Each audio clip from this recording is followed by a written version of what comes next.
So ఎప్పుడు గుర్తుపెట్టుకోండి, apartments ఉన్న వాళ్ళకి మెయిన్గా లిఫ్ట్ దగ్గర ఓపెన్ అవ్వగానే ముందు డాగ్ వెళ్తుంది. చాలామంది అదే చేస్తారు, తప్పు కాదు. ఎప్పుడు డాగ్కి మనం కమాండ్ ఇవ్వాలి. లిఫ్ట్ దగ్గర స్టే, లిఫ్ట్ ఓపెన్ అవ్వాలి,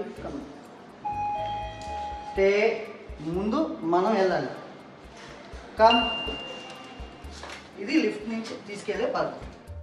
మీరు ఎప్పుడు మధ్యలో ఉండాలి ఇలాగా, సో దట్ అవి జంప్ చేయకుండా ఉన్నీకి. అర్థమైందా? ఇప్పుడు ఇంకోటి కూడా చూపిస్తాను వీడియో. ఇప్పుడు లిఫ్ట్లో ఉంది, ఓకే.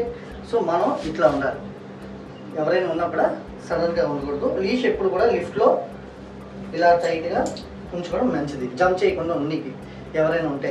సో చూడండి, రిలాక్స్, రైట్. ఇప్పుడు లిఫ్ట్ ఓపెన్ అవుతుంది.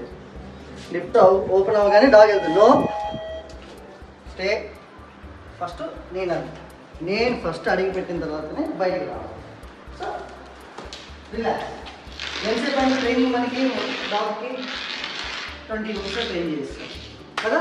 So 20 minutes డాగ్కి నేర్చేసుకోవచ్చు. మన కాన్ఫిడెన్స్ ఉంటే తొందరగా వస్తారు.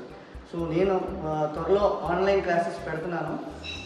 ఆన్లైన్ ఆల్రెడీ చేస్తున్నాను. ఆన్లైన్ మన కెనడా, ఆస్ట్రేలియా వాళ్ళందరికీ ఆన్లైన్ క్లాసెస్లో నేను మీకు నేర్పిస్తాను. సిటీ వైస్, అంటే గుంటూరు, అలాగా Vijayawada, all over India. So ఈ ట్రైనింగ్ ప్రోగ్రామ్ ఎంత సార్ అంటారు, ఫస్ట్ ప్రైస్ గురించి అడుగుతారు చాలామంది. మీరు సినిమా థియేటర్కి వెళ్ళి టికెట్స్, పాప్కార్న్ కొనే అంతే ఛార్జ్ చేస్తాను. ఎందుకంటే ఫస్ట్ ఆన్లైన్ క్లాసెస్ చాలా ఎఫెక్టివ్ ఉంటుంది, రిజల్ట్ కూడా నేను నేర్పిస్తాను. నేను మీకు ఇన్స్ట్రక్షన్ ఇస్తుంటాను అండ్ ఆటోమేటిక్గా డాగ్ నేర్చుకుంటాను. సో ఆన్లైన్ క్లాసెస్ ఎప్పటి నుంచి స్టార్ట్ అవుతుందంటే మోస్ట్లీ నవంబర్ నుంచి. సో ముందే ఇంటిమేట్ చేస్తాను. ఓన్లీ సెలెక్టెడ్ ఆన్లైన్ పీపుల్ తీసుకుంటాను. ఎక్కువ మంది ఎన్రోల్ అవుతున్నారు ఆల్రెడీ. నాకు ఆల్రెడీ ఒక 50 మంది 100 మంది ఆన్లైన్ ఉన్నారు. సో కొంచెం ఈ మంత్ బిజీ, నెక్స్ట్ మంత్ నుంచి చేద్దాం. Thank you. సోఫీ.